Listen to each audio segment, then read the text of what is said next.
పుదీనా ముందుగా కడుక్కొని క్లీన్ చేసుకొని ఇలా ఒలిసి పెట్టుకున్నాను అనమాట. నెక్స్ట్ కావాల్సిన ఇంగ్రీడియంట్స్ ఎండుమిర్చి, పండుగ పచ్చిమిర్చి అనమాట, కరివేపాకు, ధనియాలు, మెంతులు అన్నమాట.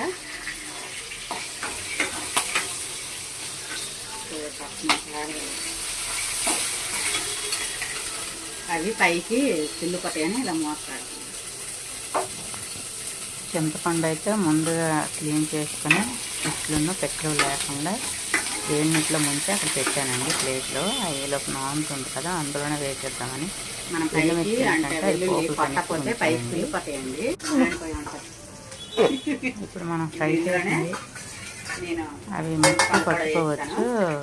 మిరపకాయలు అవన్నీ పుదీనా ఆకులు వేయకుండా అవి సపరేట్ ప్లేట్లోకి తీసి ఆకులను చింతపండు మరి కొంచెం మధ్యగా అలా కూడా వేసుకోవచ్చు. నేనైతే డైరెక్ట్గా వేస్తానండి, ఎందుకంటే 4 కట్లే కొంచెం ఫ్రై చేస్తే కొంచెం అయ్యింది కాబట్టి అవుతుందండి. నేను మొత్తం కలిపి వేసాను, అబ్జర్వ్ చేయగలరు. ఇక్కడ పసుపు, ఉప్పు వేసుకుంటున్నాము. కారంకైతే ఎండుమిర్చి, పచ్చిమిర్చి వేసుకున్నాము. పోపు పెట్టాక ఎండుమిర్చి, పోపు దినుసులు వేసుకొని ఇంగు ఫైనల్గా పచ్చడి ఇదిగోండి. ఇలా కొంచెం పచ్చగా ఉన్నప్పుడే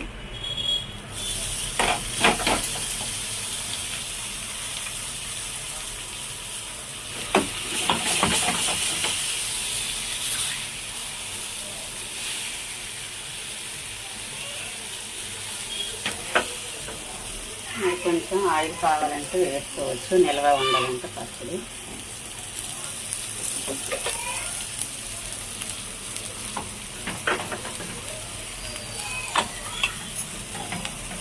okay friends, okay bye friends, మళ్ళీ నెక్స్ట్ వీడియోలో కలుద్దాం.